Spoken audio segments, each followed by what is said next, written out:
जय जगन्नाथ सांग मैंने welcome to my Priyadarshini kitchen. आज आम बनइबा मसूर डाली डालमा। ये पानी तो फुटी आसला से परिया पकईदे। ए सब परिया को पकईदे।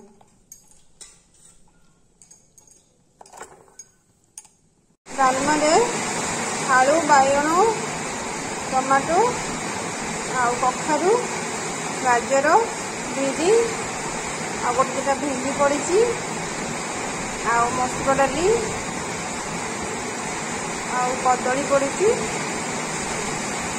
सब पकईकी आउ किछि टिके अदा आउ लुण हलदी मसूर डाली ताकू एबे प्रेसर कभर देदेबा दीटा सीटी देवा। देखो आमर मसूर डालमाटी हो गलानी। तेल तो आमर पूरा ताती गलानी।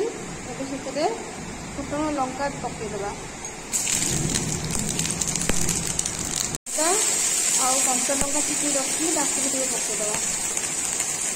से होगला डालमाटा ढालीदे। ये छुंक देवाई रेडी हो गलानी। ताधरे डालमा को ढालीदे। देखो सांग मैंने केमिका डालमा आमर हो बनीगला बिना पियाज रसुण मसूर डालमा।